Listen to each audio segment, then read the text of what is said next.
सीधा आपको हरियाणा लेकर चल रहे हैं, जहां CM Nayab Saini press conference कर रहे हैं। रह करके यातनाएं सही, जिनके ऊपर अत्याचार किए गए। अगर हम बात करें हरियाणा के अंदर, चाहे जननायक चौधरी देवीलाल जी, वो भी जेल के अंदर रहे हैं। डॉक्टर मंगल सेन जी जेल के अंदर रहे हैं। कितनी यातनाएं सही हैं। हमारे बहुत ऐसे वरिष्ठ लोग जिनको पकड़ करके जेलों में डाल दिया गया, उनके ऊपर अत्याचार किए। ऐसे ऐसे अत्याचार उस समय की कांग्रेस सरकार ने अपनी स्वार्थ की पूर्ति के लिए लोगों के ऊपर ऐसे अत्याचार किए हैं कि इतने बड़े अत्याचार तो अंग्रेजों ने भी नहीं किए। अगर उस समय का काल को याद किया जाए, याद करने मात्र से ही व्यक्ति के रोंगटे खड़े हो जाते हैं। और जिन लोगों के ऊपर ये बीती है, ये उनकी क्या उनके साथ हर्ष किया है, अकल्पनीय है। आजकल हम पूरा देश देख रहा है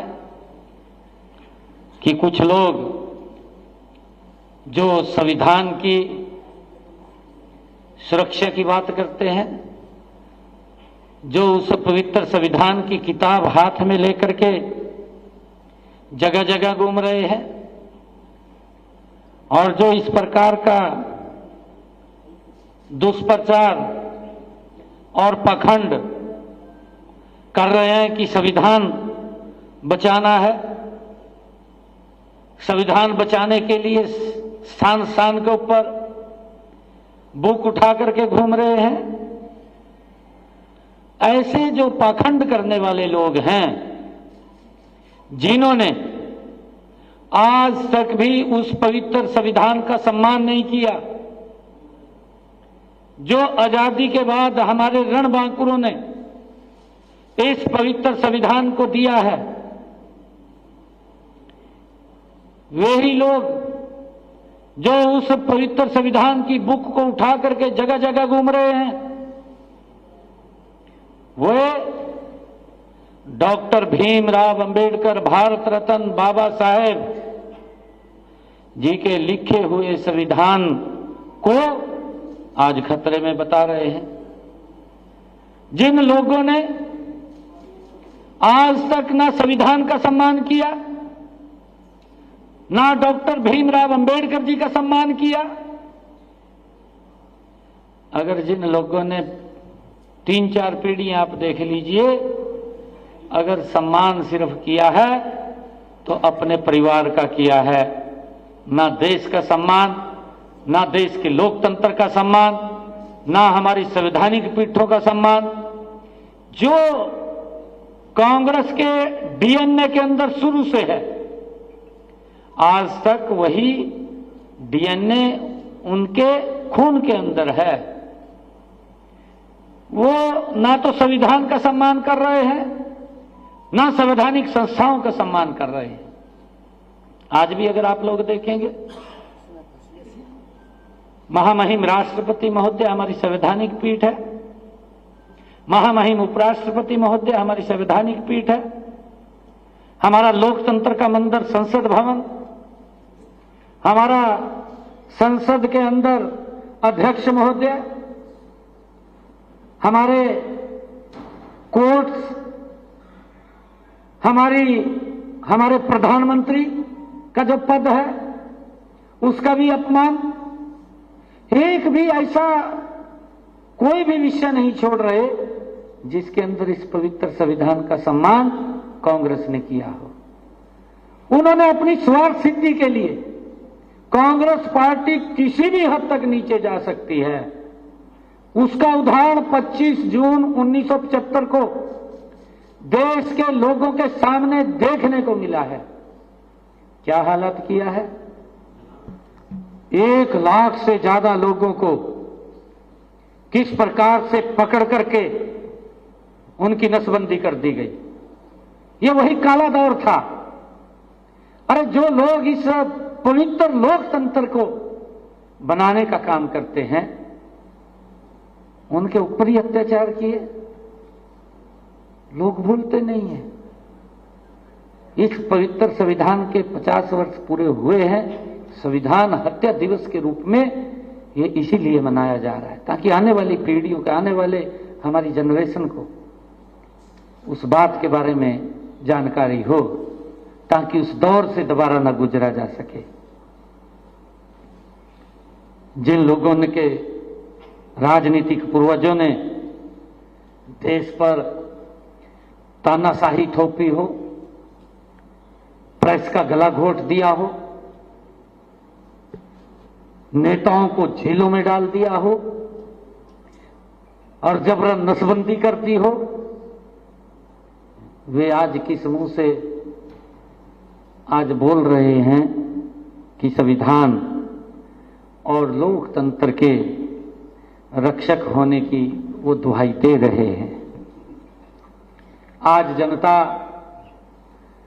को उनसे यह सवाल पूछना चाहिए, देश के लोगों को उनसे यह सवाल पूछना चाहिए कि क्या कांग्रेस पार्टी आपातकाल लगाने और जनता पर हुए अत्याचारों के लिए क्या इस देश से माफी मांगेंगे वो लोग? उन्होंने रियलाइज करना चाहिए, माफी मांगनी चाहिए। ये लोग जो संविधान की दुहाई दे रहे हैं, 1984 के दंगे हुए, किस प्रकार से 1984 के अंदर टारगेट करके एक विशेष वर्ग को मौत के घाट उतार दिया, आज तक उसकी माफी नहीं मांगी। माननीय कोर्ट ने उनके खिलाफ किस प्रकार की टिप्पणियां की है, उनको जेल में डालने का काम किया। इनके समय के अंदर तो वो भी खुली हवा में घूमते रहे। कहां संविधान का सम्मान था? परंतु संविधान का सम्मान आज नरेंद्र मोदी जी के नेतृत्व में ये देश ये संविधान के अनुरूप और संविधान के अनुसार आज चल रहा है।